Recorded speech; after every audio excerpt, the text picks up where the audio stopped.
I was on the streets right here in London. How long? Not very long. I was on the streets probably under a week, living in a very large red holdall that I had to smear in mud so I was a tiny bit less visible.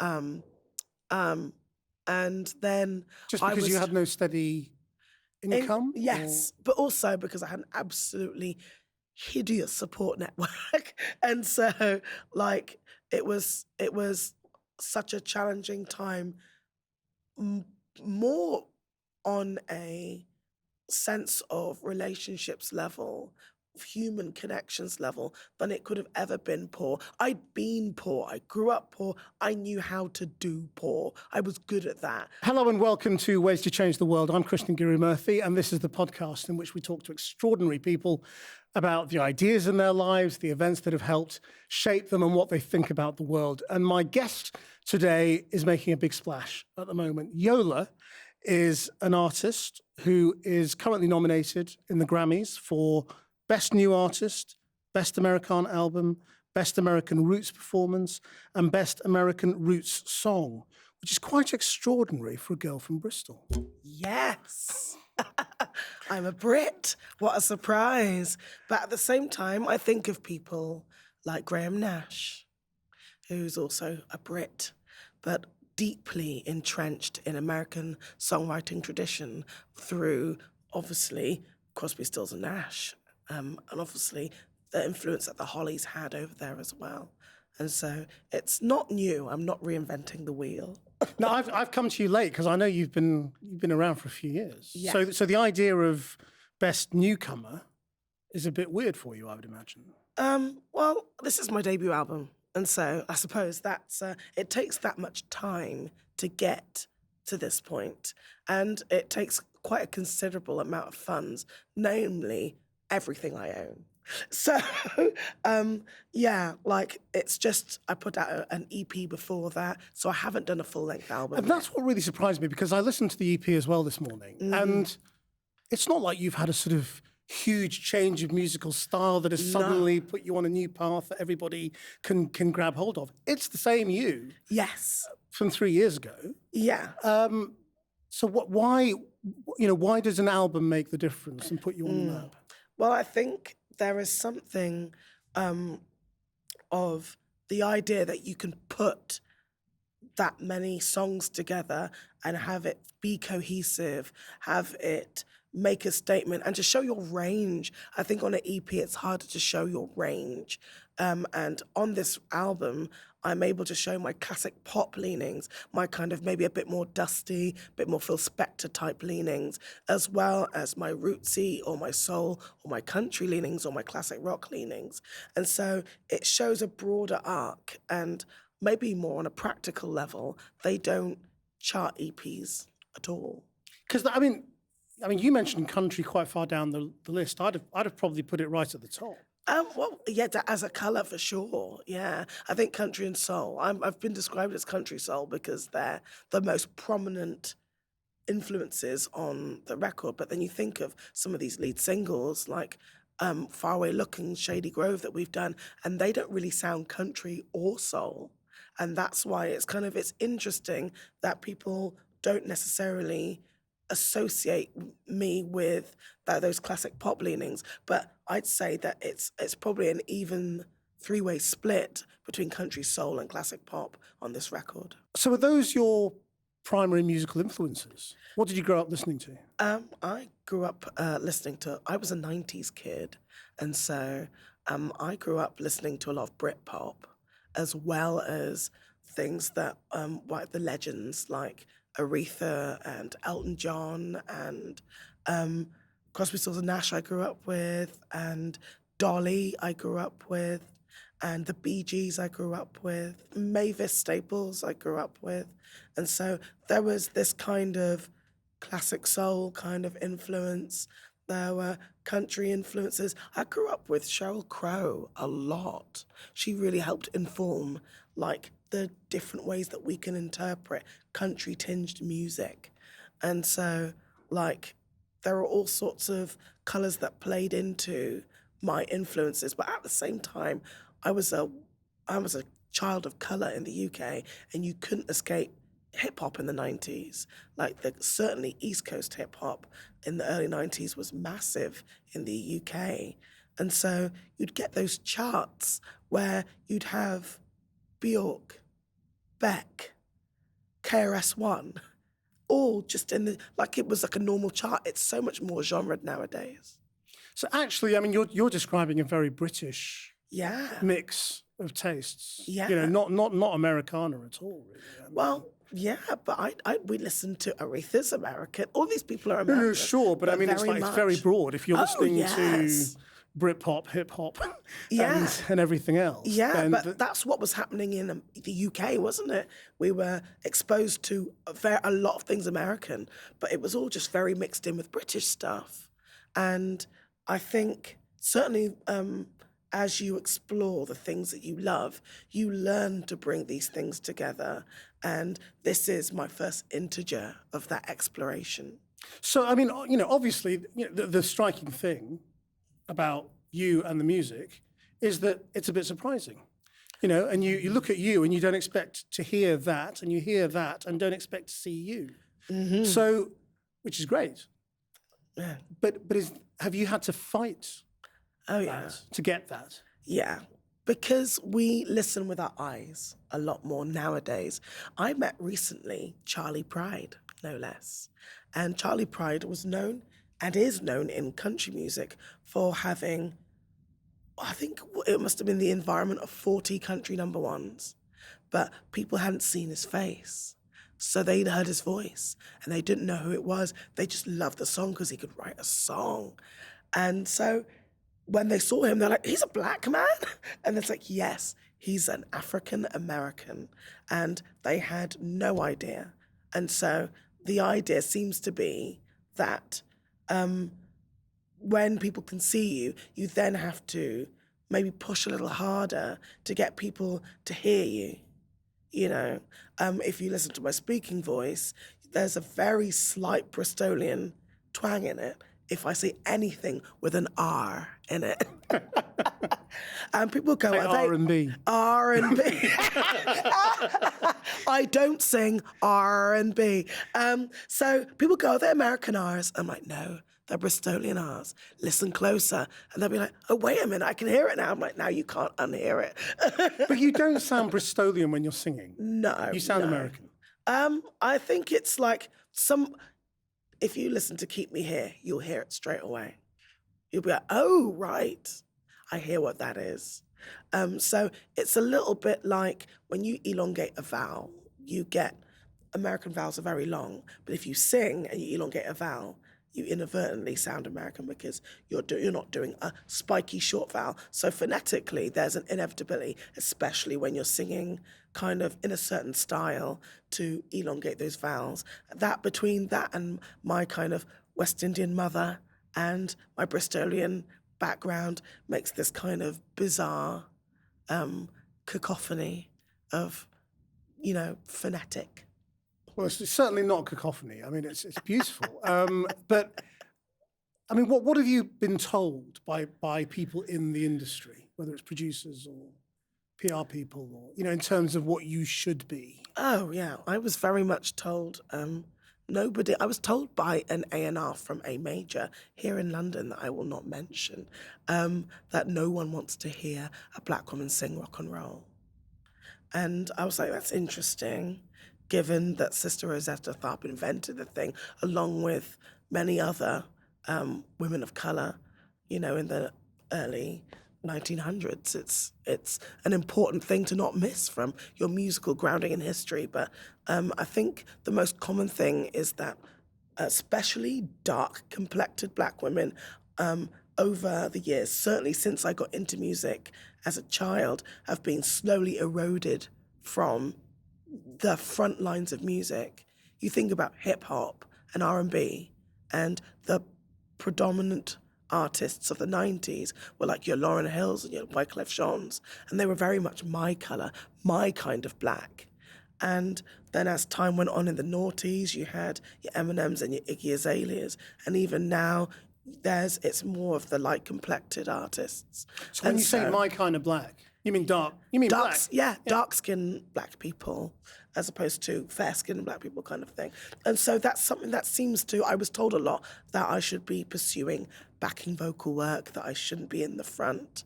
All these kinds of things were things that, or that I should lean into that or, in some way. And so I had to fight. Lean into that, yeah. Lean into Just that. lean out of being on the front. Lean out of being in the front, lean into supporting someone else, lean into the concept of service as your entire purpose of being. And so, and it happens in ways that are quite kind of insidious. And so some people will be like, oh, they'll be outraged when you won't do them a favor, even though you don't owe them anything, because they're surprised you won't serve them. They're surprised you won't do them like a base level rate gig for them, even though you don't really know them. They like expect you to be thankful. And so kind of jousting with entitlement has been like a mainstay of my life. And it's obviously infuriating and it gets in the way of advancement. And so if you've got a voice that sings wonderfully, I have perfect confidence in my ability to do my job, which is singing and writing songs, that there's so much to get past before you can get to people like your fine self who actually get to hear you. But I mean, was that, I mean, it's really interesting to hear you talk about yourself as different to lighter-skinned black people. When did that bit of your identity become apparent to you? That there are lighter-skinned black people and darker-skinned black people? Quite recently, I was not really aware of the kind of what they referred to as light-skin privilege, as it were. But I think I remember reading about the probably well-documented Kelly Rowland and Beyonce conversation where they decided to put her in the front because, the idea of like her that being more marketable, and Kelly Rowland talked a lot about these kinds of things. And then you just look at like what was happening. Certainly, I feel there's a bit of a sea change happening right now, but even a couple of years ago, we try and think of like people of my color or darker who were in the front, like the artist or in some way. And we're finding it really hard to think of artists that were like my shade or darker. And it didn't seem congruous as just a concept that people of my complexion just don't like singing. So is that a bit of a punch to the guts when you have that moment of awareness? Not so much, because when you're used to being kind of a minority, then you don't really have that expectation of course I'm allowed in. Because you've been in the background for years, actually. Yes, I have. You've been working with other 15 people. 15 odd years, yeah. And like, when I grew up, I didn't have this sense of I deserve or anything like that. I was, if anything, quite thankful just to be included. And when you start getting dreams, the thing that kind of makes you more aware of this stuff is when you start getting dreams and you realize that there are barriers to those dreams. They're the things that kind of are more heartbreaking rather than any sense of entitlement or anything like that. And that's something that a lot of people have to struggle with. I remember talking to a friend who was from Lagos, and he was like, I've got no idea what it's like being a minority. I'm a rich boy from Lagos. And I'm like, okay, so that's the majority kind of feeling. He had all the entitlement I've been used to seeing from my friends and peers, but he was based in Lagos, and so that was his life. But when you're a minority, that you just, there's no part of you that expects to be included. Or so the fight was something that, from a young age, you're told you're gonna have to do. By the way, 4-year-old Yola. So tell me about 4-year-old Yola then. I mean, your mother came from Barbados. Yes, right? that's it, yeah. When did she come to Britain? She came in the 70s, a kind of a later group of people Just after from the Windrush generation, I suppose. Yeah, I think right on the coattails of it. I think they were still going over. She said she had people come over with the video, the kind of recruitment video, the streets are paved with gold video, and shot on the one sunny day of the year to try and coax you out of Barbados, which, when you think about it, seems quite a hard coax. And what did she do when she got here? She came here to work for the National Health Service as a registered nurse. She did for 30 years. So what did that mean your childhood was like? She was working, and I was a latchkey kid for a proportion of that time when we were too young to be latchkey kids. Like, I would be sometimes in a nursing home when she was working, sleeping in the kind of lounge area on a pallet on the floor as she took care of either elderly people or mentally infirm people, where there was a number of times that we'd stay on the floors. Wherever she was working? Yeah, or the floors of wherever she was working. That's quite surprising. I mean, I had no idea that was even allowed or possible. It might not have been, but she's passed. They can't get her now. So, I mean, so it doesn't sound like it was an easy childhood then, financially or anything. No, not at all. And she was a lone parent, was she? Yeah, and so when she was out of work, she'd do a lot of voluntary work. And so we grew up working at a place in Bristol called Centre of the Deaf. And they do trips to like adventure parks. And that'll be the kind of way that we got holidays or breaks, is that she'd go and help. And then we go with the deaf kids to this adventure park. Sometimes they'd have other kinds of disabled kids, and most of our friends were kind of in that environment. And so that was very much how we grew up, doing woodwork in the garage, climbing trees, and like tagging along with our mother to the various things that she did. And were you in? I mean, Bristol's quite a mixed city, but it's kind of got black areas and white areas and then mixed areas. It can be quite kind of segregated. I was outside. I was in Portishead, right, outside of Bristol. And at the time, the buses weren't necessarily as frequent as they are now. And so it was more isolating. So you weren't growing up with black people exclusively? Not at all. No. I was. We're one of a very small number of people of colour in that. At the time, it was a village. It's now a town. But it was very small. It wasn't very developed yet. And it was just far enough away that you couldn't get to it via any other way than the kind of hourly bus service. Just as a slight dogleg, I'm sorry, I keep saying black and you keep saying people of colour. And it may be just our generations are different, but how do you see those two different terms? So black would be me specifically, but people of colour would be a broad reference to us. Yeah. Anybody from an ethnic minority? Yes, indeed. All the hues. So when I say I was one of a small group of people of colour, then that would be including anyone from anywhere broadly. And so where did music come in? Music came in probably the birth canal. I emerged to the concept of I need to be doing music, thank you very much. As soon as I could walk, I was dancing. As soon as I could talk, I was singing. And so that was something just that was innately, it's not something that came from your mum or anything like that? Apparently she used to, after meds, when she was younger, before she had us, she'd have DJ disco at the mental infirmary. And so apparently I was gestating to a lot of disco. And so we might hear a little bit of grooviness in the next record, and that'll be down to that womb time.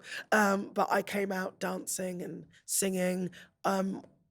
So by the time I was 4, I felt like I'd been doing it for ages. And did you have lessons or were you self-taught? I was self-taught to start with, and I think I then went to see whether I was doing everything right later for the sake of safety, but very much self-taught. And so, I mean, tell me about, when you start writing songs and how. Is it on a piano or a guitar or by yourself? Or? It's a guitar now. So for a long time, I was what they call a top-line writer or a top-liner. And that's a person that exclusively does lyrics and melody, which you can imagine is quite a lot of the song. But as far as the kind of intellectual property is concerned, it's half of the song. And then the backing track and the music and the chords, everything, it's the other half. So somebody else would do that. Yes, exactly. And so I was, by and large, for the first 30 years of my life, an arch collaborator. But when did you start doing that? As a Probably, child, or? yeah. I think I started writing kind of casually from like primary school age, but then professionally from about 15, 16. I think 16 might have been my first time that I featured on like DJ Duo's album. I think I just was pleased to be involved, really. And how would you sort of fall in with this crowd of people who you were working with? Well, it was very much out of Bristol's very musical. And so everywhere you turn, someone's doing something and they're always looking for someone who can hold a note. And because I had a somewhat booming voice, I was quite challenging to ignore. And so the second that it was apparent I was on the scene, then it was just a matter of where I would go. And there were like all sorts of different club nights that were looking for people to sing on top of what the DJs were doing. And then Portishead and Massive Attack, they had all of those people. And all of that stuff was by and large like that, either a crossover to like electronic and or acoustic music or electronic music. Because you've sung with Massive Attack, haven't you? But Massive Attack are my age, not your age. So Yeah. how have you ended up working with them? I know. I was just like, again, I'd seemed to have made enough noise at least, and they were working with somebody that I knew, and they were like, "How about this person?" And like they were like, "Oh, you know, we like to keep her for ourselves, really." But like after a lot of nagging, I was brought in, and so. Yeah, I think I got onto their radar, let's put it that way. And so what you've done is go through a sort of a whole load of different genres Yeah, and in most that of period. it, yeah, and it was just like I wasn't able to find anyone that wanted to make the music I wanted to make, and then I got a little closer to making the music I wanted to make, but it was all under the most heavy, brutal conditions of just like, yeah, but you can do this, but you can't do that, and you can't say this, and you can't be that, and Like all what? this. Just give me an example. It was like if I like the idea of country being an influence that I draw from. Like I'm not ashamed to say I loved Shania Twain.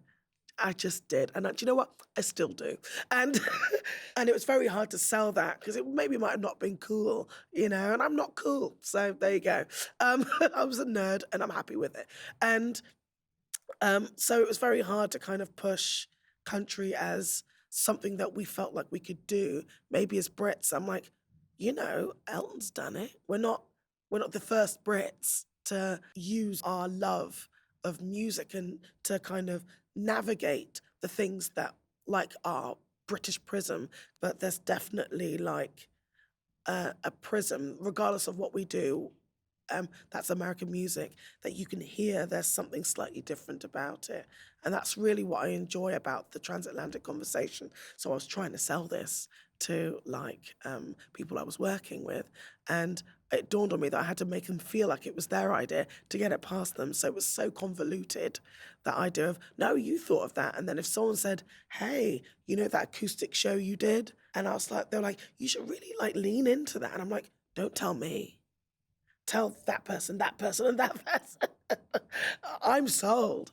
And so I just had to like send people, you know, to convince my co-workers that it was time to kind of lean into this rootsy side, this rootsy sound, and maybe away from the kind of maybe more rock kind of leanings that were maybe a bit less my voice. That was the fight that I had to kind of wage to get towards what I feel like I can naturally do. And so maybe I wasn't even giving the best of myself in all of these other guises because I was having to shape my voice or curtail my natural musical instincts to fit something else because there was nothing present for me.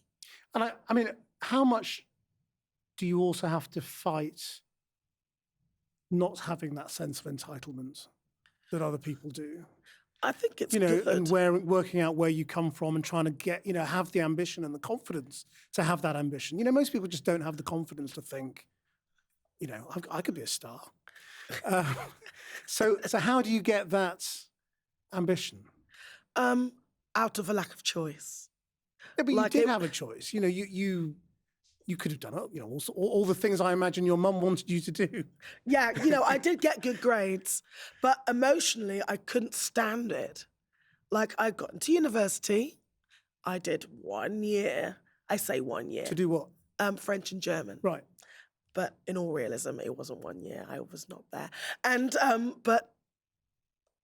I was just sat in class going, I can't do this. I'm going to flunk out of this because I'm not engaged. I'm perfectly intellectual when I'm engaged, and I'm an absolute waste when I'm not. And so I was like, I have to apply myself to something I know I can do on an emotional level. Then I'll get the best of myself. But and that's wasn't the your same. mum and everybody around you saying, yeah, fine, but can you go and get a job? And then, Yeah. you can always do the music on the side, or you can always sort of, that can always be a nice hobby. That's like the most, it's the most stereotype black and brown strict parent thing. Doctor, engineer, lawyer. I don't know if there is a fourth. Engineer, maybe. Yeah. Google engineer now. Yeah, Google, you're allowed that now. And so, I was breaking the strict black and brown parent rule. That has been, I've even yelled it out into an audience somewhere, and I'm like, what's the next one? And they're like, engineer. It was hilarious. It was somewhere in LA even. And they were like, I'm like, oh, so I'm glad this carries, because on the UK side, we've been dealing with this since forever. I can imagine, immigrant family, you must have been told to work hard at school, did well, go and get a Yes. job, all those kinds of things. And yet you had the confidence to say, no, I want to be a singer. Well, that's the thing about, I was joking about like being born singing, but I was singing 3 and 4, and I wasn't always just singing things that were like nursery rhyme level. I was challenging myself because I found it fun to challenge myself in this way. And I realized that I was starting to come up with ideas, even at that kind of small, kind of, young child level. And so I was like, this feels really natural. I feel like I should lean into this, not because I feel as though I deserve to be a star, but because like I feel as though I can excel at this. I feel that I am linguistically inclined, melodically inclined, rhythmically inclined. And so I was like, for me, it seemed that the thing that I was good at and that I'd enjoy would bear fruit at some point. But if you've spent 15 years getting to this point as an adult, Yes. how easy or hard has it been along the way?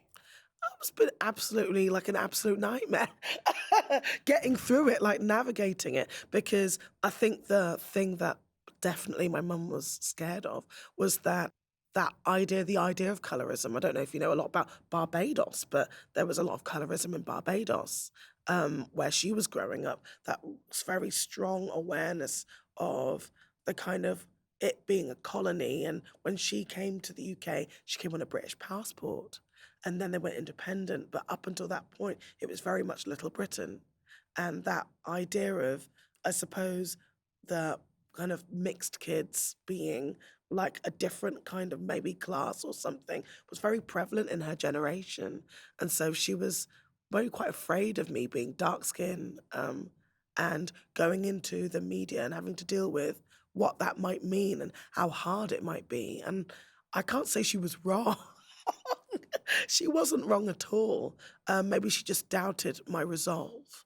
And But you've had to, you've had to, what have you had to live through, if you like? I mean, homelessness. I know homelessness. Yeah, I was on the streets right here in London. For how long? Not very long. I was on the streets probably under a week, living in a very large red holdall that I had to smear in mud so I was a tiny bit less visible.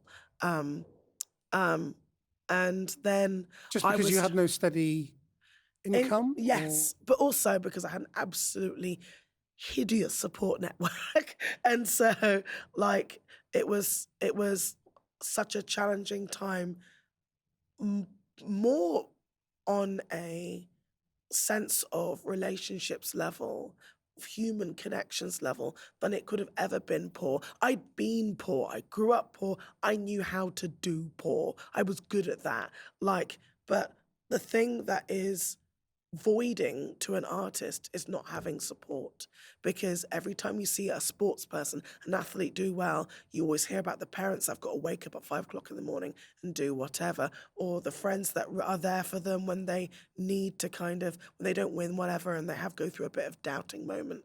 Like, all of these support structures, be they families you've made or families you're born into, friendship groups that kind of support that scenario, I hadn't really been investing in human quality enough that when I got to that close, that periphery, that edge, that I was going to be safe. And it's the kind of risks I can now take that have got me to this point of being nominated for 4 Grammys and the like, because I had such a great support structure. I could take it right to the edge. Even right now, like, I've let go of where I was living and I'm just floating right now. But I can, because my support structure is just so absolute. It's not just that they're good at their jobs or whatever, it's everything around me. If I need somewhere, I know I can make a call and it's not, sorry, babes, the cat's got fleas or some other ridiculous, So perfect so what you're saying excuse. is you got to the point where you lost your home and none of Yes, your friends would let you come and stay. I mean, not even for a week. is that because you didn't really tell them what was going on? Like, Um, did people know how desperate you were? Yeah, I think it's just there's a very serious case of disbelief in certainly dark complected women. Um, the idea of the perpetual strong black woman. You're always going to be all right. But you're you. You'll land on your feet. You're strong.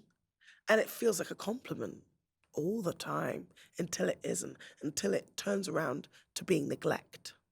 And that was probably the most kind of the one recurring theme was one of this tag of this perpetual strong person. You'll be all right. Yeah.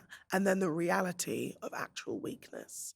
And that's something that you have to learn to navigate over as you grow up. You don't know about vulnerability. You don't know the value in the complexity of humanity and not just being, appearing at least, a strong black woman. So having spent a week in a red bag in London, how did you go back to Bristol? How did you take that decision? I had a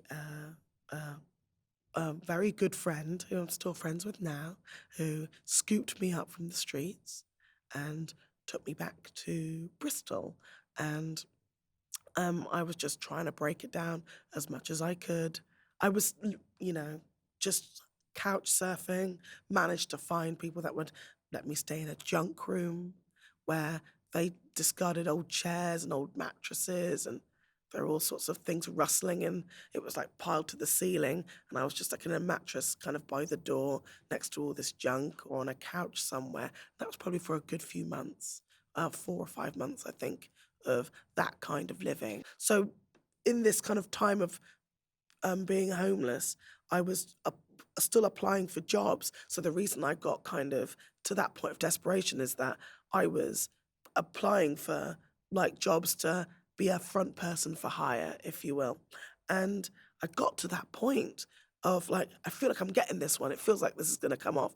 But it's just that the lag was too long. But by the time we got to the end of that lag, I had kind of managed to cobble some money together and I got the job. And then from that point onwards, I was on the road.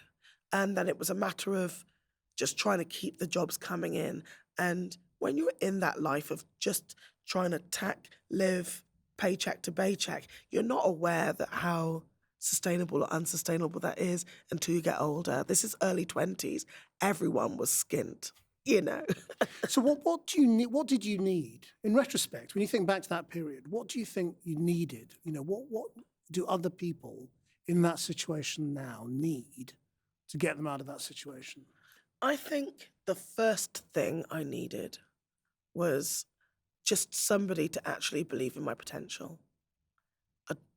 And not in a way that was for their own gain. I think I was surrounded by people that believed in my potential, but definitely in a way that they could find useful. And so I found myself being very much targeted and acquired by people who had a plan for me. And I'd never been in a situation up until probably 29 that I'd been in an environment where someone went, I don't have a plan for you, I just want to support you. That just hadn't happened. And when people don't have a plan for you, and you'll see this through history, the story of kind of control over singers has been one that is a long story, especially when you have a codependent job like a top liner. It naturally feeds into people wanting to shape your career or have a plan for you or use you as a way of upping the quality of what they're doing. As a result of having those structures in place, um, you're not just fighting against your identity or the idea of you being able to do something, you're fighting against largely like these quite patriarchal structures that are like designed to kind of find a female singer and then control what she does in some way or use that as an add-on to their DJ career or add-on to their artist career. And so it's trying to navigate patriarchal structures in the music industry, which is something that all women have to do. So has this experience sort of made you political? Yes, inevitably. I think there's definitely an angle where I was fighting being political because I wanted to assimilate. I wanted to fold in and to not make a fuss about my difference. And so I wouldn't talk about it. And then moments where I'd bring it up, it was very much squashed. I couldn't say the word feminist or womanist or anything. I couldn't bring up anything pertaining to issues I might have had with the way I was perceived because of my color for quite a long time in a number of environments I was in. Not all, but a good number of environments I was in. And so that became something that made me look at my environments and why they were the way they were. And like look at the industries I was working in and why they were the way they were. And do you have a sense of what needs to be done to change the industry? Yeah, and it seems quite relatively basic. It feels like it's already happening. There have been movements that I feel like are being reflected in the Grammy nominations right now, where people have been having conversations from a feminist agenda that we're seeing the fruit of that, but also maybe on a racism agenda, we're seeing some progression of that as well, certainly within music. In my best of category alone, it's quite a diverse category. And how do you find, people around you and people in the industry, especially the high ups, are reacting to you and the way you're talking? Because often they don't like it. People don't like it up them sort of thing. No, they don't. So, I like the way you put it. I second that emotion. is there a danger that you can blow it by speaking out? Yes, it can feel like you're in a dangerous place, speaking out about the way that the industry can be prejudiced. But at the same time, I found that I gained no favor at all by being silent. That silence did nothing for me. And the one thing that started turning my life around, which was when I started being myself, talking about my life, talking about the way that things affect me as a Black British woman, And all of a sudden, and in the places where you might not even think, I was in Nashville and I was doing showcasing. And all of a sudden I'm getting all of these offers for interviews because people are like, this is an interesting point of view. Let's talk on this. We don't always have the best faith in people, but I was heartened by how many people wanted to have this conversation. They wanted to know, like, what's the deal? How do you feel about this in our community? And so I found as a result, I get a lot higher profile opportunities because people want to hear somebody who has an actual point of view worst thing you can do is be boring. Tell me about the importance of the Grammys then. I mean, because suddenly from nothing to 4 nominations is extraordinary. Yeah. So has that happened because, you've hit an absolute sweet spot with the album, or because suddenly you're better known, or a mixture of all of, all of the above? The latter. I really do believe that there's definitely a sweet spot with this album. I think the fact that it draws on all of those influences is something that Brits have been doing for ages. We've been looking at American music and then smooshing it all together and going, is this okay? And they're like, we don't know. And we're like, we're going to keep smooshing, see what happens. That's the perspective of being across the water has been wonderfully valuable to us as an island for quite a long time. And so I'm just trying to keep the tradition alive is what I'm trying to do. And that seems to have struck a chord over in the States again. And as you get that, and as you get more success, what's going to happen to that part of you that is clearly about service and helping other people as well? Well, this is the great. So I used to lecture and teach, and that was something that's always been there for me. I wasn't always in work. Like again, if it wasn't for benefits, I would have been on the floor a lot sooner, and I certainly wouldn't be here now. I don't think that teaching will leave me forever. Everywhere I go, I try and show somebody like about vocal anatomy, about the kind of psychology of the way that they're treating their muscles. This teaching thing I built because I'd learned something that I found was empowering. I lost my voice for about a year and a half. I couldn't speak for 2 months and I couldn't sing for 18. Why? Just tell us about that. It was first I thought it was down to the way I was singing. I went to a lovely opera school that was based in Bristol, and they were like, "You're doing wonderful work. I have no idea what you're fine in that, technically." And then when I went to the speech and language therapy department at St Michael's in Bristol, they were like, "You do know that this is a stress-related disorder as well. Like you can create bilateral vocal nodules from just hammering it really hard, but more often than not, there'll be an emotional component. Something stressful would have happened." And they said, "You'll see." We went into one big group. So on the NHS, you do one big group where they give you this is how you don't make it worse talk until you can get your kind of one-to-one sessions. And everyone in that group was bereaved apart from me. And I was like, oh, okay. So like the way mission control controls your body, and it's very easy to forget that your brain is the thing that's going to make your body relax or tense. But if you're not in a great place or not in a great environment, your body's going to show that with tension. And I was bracing, I was physically manifesting my emotional protest instead of saying anything.